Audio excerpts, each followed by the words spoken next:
Chahi fana yamlabani thoibaga ibohalga unakidaba asi khanghaudana kaithelda thengnabadagi ngaihak koithok lui sayok sangda sa yengbo oina sa uchek makhal makhal leiriba adu koina chatuna yengi ayengmal mangdanaba leiramba khudingmak amatta chithadana yengli ngaihak pothafam oinaba thamliba phampham aduda pakhang leisabi pungba ani ahum phamli sayok sangda sa thambagi kanaba si ayengmal asidagi henba leigani haiba thajade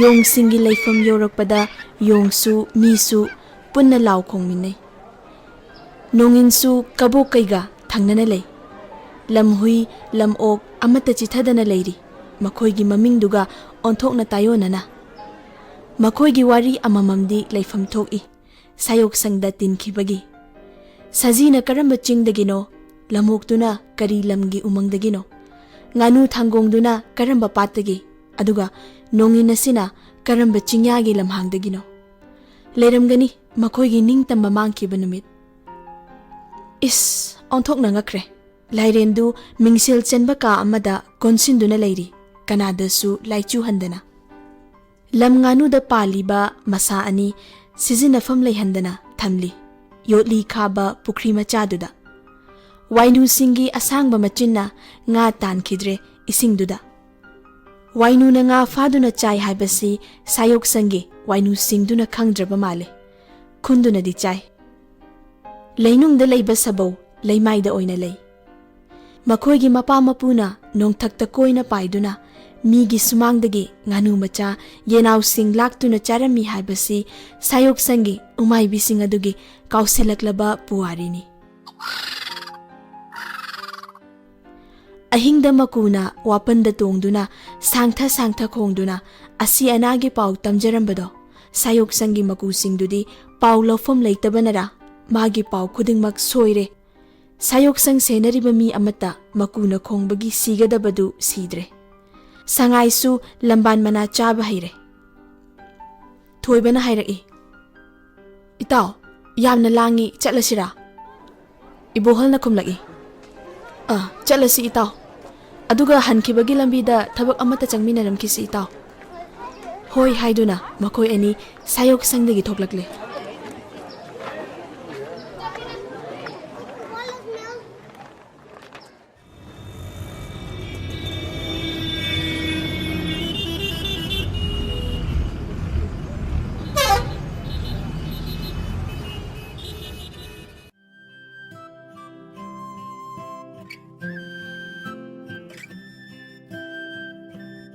ibohalgi thabak amakaki migi mayum amada changlami konthongdagi khara changlaga lamhang macha ama leirami maduda hui khara punduna lei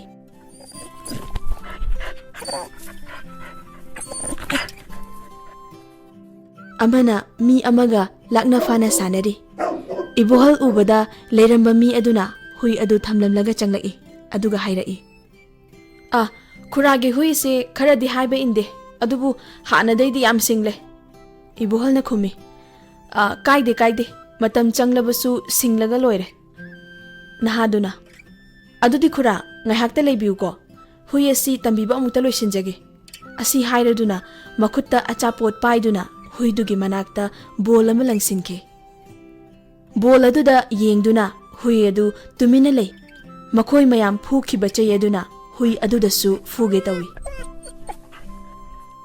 hui aduna bol adu mayana chiktuna pusilai aduga tambiriba midugi manak yaubaga thadai achapot khara huiduda pijai talaktuda mi amasu changlai nupaduga kari no khara ngangnaki ngaihak leiraga punduna thamliba hui arangba ama puduna thoklai karino huibu mandre khomangi makhong ani thangkatuna migumna khudung ani tana chatli masagi manat masagi mahausa thadokraba huido yengduna mapuduna nokcheri ibohalga thoibaga leiriba adomda ngasagi nupa adu changlai aduga hairai khura tha amaga makhaidi changhini khuragi huina mapung phana singbada matamdudadi khurana hairiba makhai ilani ibohaldo nokfetawi aduga chetlage hairamlaga makhoi ani thoklakle unakidabasu kuirabanina Thoibana makoida cha amamamta thaklukisi haiduna makoi ani thoibagi mayumda lakminare.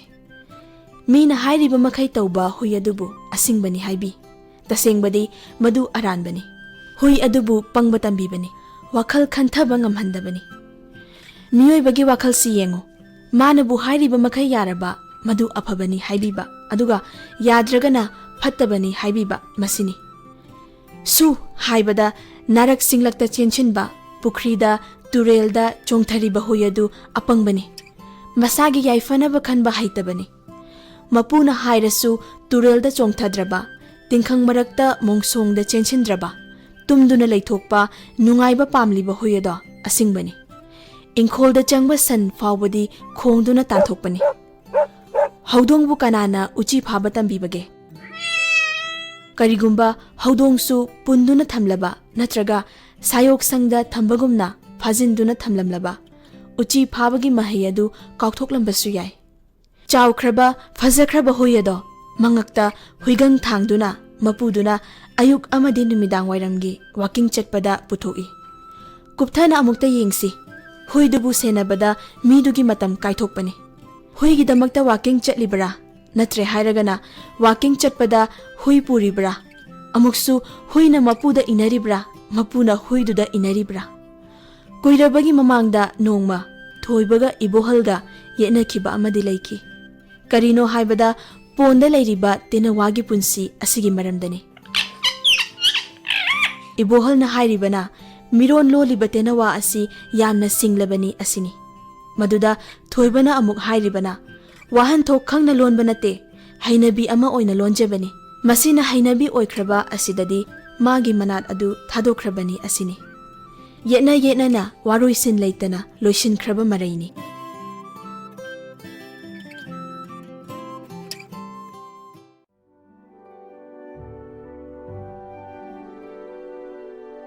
Makoyani thoibagi mayum yaurakle.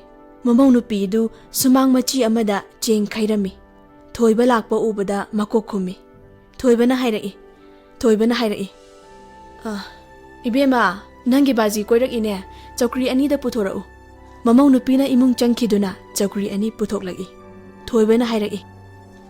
Itao sumang da noma makhong sida oina phamlasi hakchik langba oina. Ibuhal na khumi. Yai itao phamsi. Makoi ani famthai. Ibuhal na hairai. Isu singdi kadai da chatkre ibema. Mamong na khumi. Tuition chatkhiye baji. Ibuhal na makha taragi. Class na kaya tamlaba isu singdi. Mamong nupi na khumi. Ahal duna class 3 tamle. Atomba duna class 1 tamle baji. Ibuhal na hairai. Aduk pik na tuition tharaba. Baji makoi gi reng chan bangam na bane. Ngaiko ibema wahang amata hangge nangbu lairik tamlakpada tuition kayam chalakpage. Mamong nupi na khumi. Baji aina metric parikha tharamdaida angka subject ta khara hainadabagi madu khak chalae aduga class 12 ta science ki tuition chalae masina loire baji. Ibuhal na muk hairai. Aduga isu singna kari subject ki chatlibano ne. Baji subject loina makni. Adudi ibema isu singdudi hainaba subject amata yaudrene. Tao ibema urok thongama lanbada isabu haihandana chatnaba amuk pairiba khotpai phamadu pambai kaubani. Adubu pambai du da net laga chatpadi yadabani. Lairik tambada khara hainadraba subject adu mayamga mananaba hotnabada tuition changi madu pambai ni. Adubu subject khudingmak tuition chatpadi afaba nate ko masagi mating phudok halu. Tuition gi chatnabida isu sing yauhanduna masagi hotnabagi pangal manghanaba hotnagano. School dagi pirakpa homework pu tuition gi ozana takhalabadi homework pirakpagi kanaba karino ne. Mating yaudaba angang mathanta hingwa ngamloi ko masana su honahansi ko ibema. Mamong nupi du mamai nganglap tawna. Hoi baji haina khumladuna changkhige tawi matamduda thoibana hairai. Ibema thaknaba ising khajikta puthorau aduga chaga lolau tal kharaga halwa kharaga su horau. Mamong nupi adu changki thoibana makha tarai. Itawna hoji haikriba singdo yamna chumi. Hojik matam sidadi tuition da ngauna duna leire. Ibuhal na khumlagi. Aduni itaw aduni. matamgi chatnabi asi angakpani. Ibuholna makha tarai. Itaudi yamna nungaina ingna chikna palidana. Thoibana khumi. Ha khangdeda itaw panglai leiri ba haibaduni. Ngaikho itawgi karbar dubu adum kanari bro. Ibuholna khumi. Adum kanari itaw. Mamau nupina ising puthok-tuna thamlamlaga cha lonba changki. Ibuholna makha tarai. Itawgi chengi karbar dudi yamna kanai haiba pau taida. Thoibana ising yaw mama thaklaga hairai. Itaw, mi singdi asum hengalakpanina kanari. Haima, yen singsi kanamatana machinjak thabidra malene. Itaw, ngahakta phamo yen singse chiknare machinjak amukta thabikige. Asi haiduna mamau nupina cheng khaplamba mafamdudagi jagem khara lauraga yen singduda thabire. Ibuholna khali. Is onthokna phajakreda yen singside. Thoiba changlaki. Aduga famthare wari makha chathai. Ibuholna hangi. Ngaikho itaw yen singsibu kari yendano onthokna phajakreda. Langliba machu asi onthokna lukhraba mahausagi khusem haibaduni. Thoibana khumi. Mitai yenga chingenga yanaba machani. Kuire surol yamle. Nahanwai chingdagi purakpani. Ihe, amuk chiknare ne. Karamba yeno khangde itaw. Ngai hakta leiba yade. Chiknabana amuk toiba. Machinjak hek thabidabada makhoi masel hekta chiknaduna leiba sibu. Ibuholna hairagi. Amukta thadok piyudana itaw. Phajinduna thambaduda nungaitraba male. Thoibana khumi. Kadaidagi no itaw. Thadok pa yaba yen nate. Masigi mapi kaya yen polangse lituna kayarak nanthok lurabani. Laknaba wakraba yeni. Marildi kharamkraba yeni. Adubu haujikti khara hanba male. Makhoi masen budi adum chiknaba adubu atay yen ubada masong khaktamak phanduna toi. Yen khong phau kairabani makhoise. Ibuholna hai. Amukta di thadok piyudana itaw yengsi. Chaningbadu makhong na khotuna machina maning tamna chajasano. Thoibana yendu thadokle.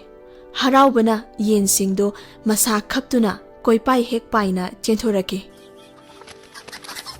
Nobab makhongduda chenba yaba chelamlaga makhoi masel yengnaduna leptuna lei. Kharana khongduna lei.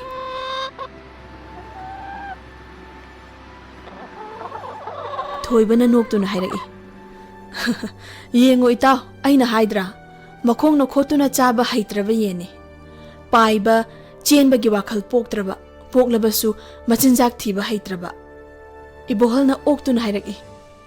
Onthokpa yeni dana sidya. Polangsida matom ta changna khrene. Phajin biro itaw. Mamau nupina cha cup ani tal khara aduga halwa kharaga puduna thoklaki. Makhoi ani harauna noktuna cha adu thakminai. Yen sing adusu thoibagi imungna chujak maru chagem khara thabiba aduna mabuk penari. Ahangba matamda makhoi masel chiknai. Yen khong kaina amuk khongduna machinjak kauri. Khangde lelau khiba taribra makhoi gi chada naudado. Nobab makhongi polang manungduda asumak.